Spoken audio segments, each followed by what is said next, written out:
Dear students, welcome to our YouTube channel A Vision. Here you will find practice material for PTE. If you like our videos, then please subscribe our channel. Thank you.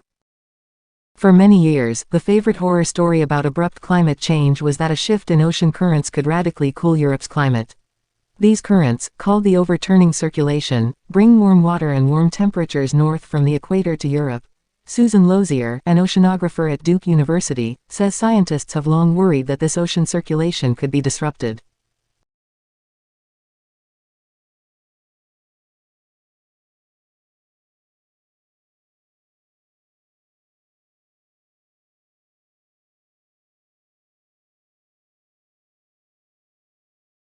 Financial markets swung wildly yesterday in the frenzied trading market by further selling of equities and fears about an unraveling of the global carry trade.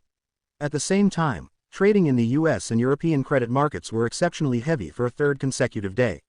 London trading was marked by particularly wild swings in the prices of credit derivatives, used to insure investors against corporate defaults.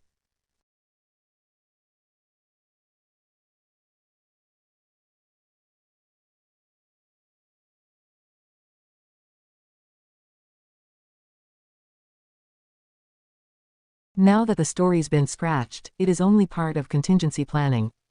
But it was a symptom of the dramatic turn of events in South Australia, and it flushed out other remarks from water academics and people like Tim Flannery, indicating that things were really much worse than had been foreshadowed, even earlier this year. So is Adelaide, let alone some whole regions of South Australia, in serious bother. Considering that the vast amount of its drinking water comes from the beleaguered Murray, something many of us outside the state may not have quite realized. Is their predicament something we have to face up to as a nation?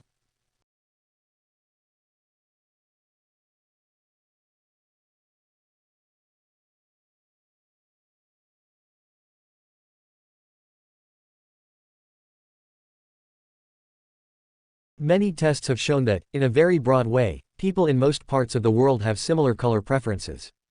Blue is the most preferred and popular hue, followed in order by red, green, purple, yellow, and orange. Overlaying this basic order of color preference, however, are the responses of individuals, which of course vary widely and may also be very powerful. Children are likely to have strong preferences for some colors and aversions to others, but sometimes will not admit to them, since outside factors may be influential in determining both color preferences and the way that they are expressed or suppressed.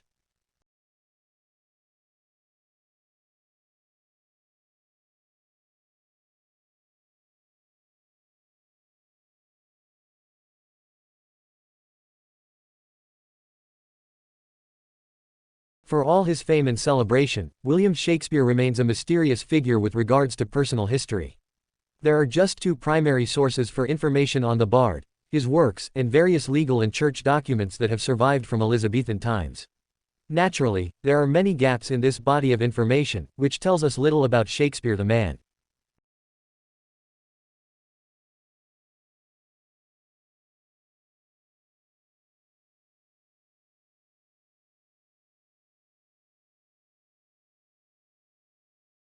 Well, a report that was put together by a combination of the Royal Society and the Royal Academy of Engineering that came out last summer, identified two topics. Nanoscience is the study of phenomena and the manipulation of materials at atomic, molecular and macromolecular scales, where properties differ significantly from those at a larger scale. Nanotechnologies are the design, characterization, production and application of structures, devices and systems by controlling shape and size at the nanometer scale. So I'll talk a little bit more in a moment about what a nanometer is, but loosely speaking, people think of nanotechnologies as being a sort of 100 nanometers or less.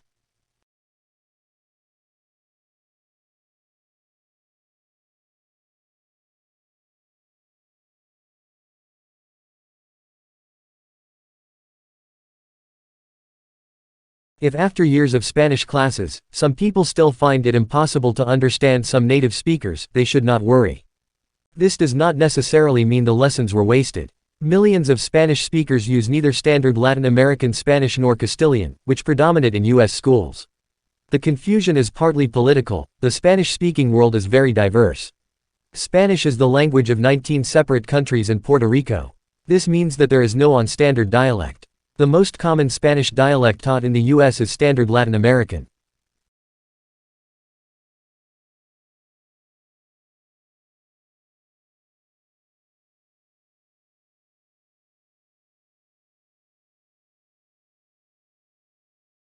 But art historians and curators have long been curious to know how different this repetition is from the first. Should it be considered a copy, an independent artwork, or something in between? An extensive research project conducted over the past 3 years by conservation experts at both the National Gallery and the Van Gogh Museum has concluded that the second painting was not intended as an exact copy of the original example, said Ella Hendricks, a professor of conservation and restoration at the University of Amsterdam, who was the lead researcher on the project.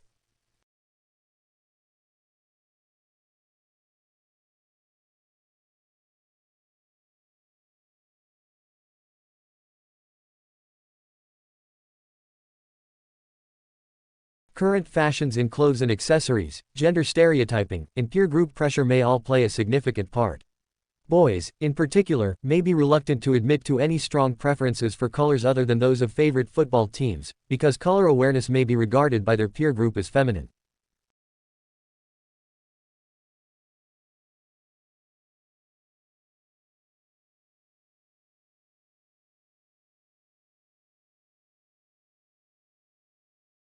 Along the way we have built unashamedly beautiful buildings, 2 of which have won and another was runner-up in the prestigious United Nations World Habitat Award, the first time an Australian building has received that international honor.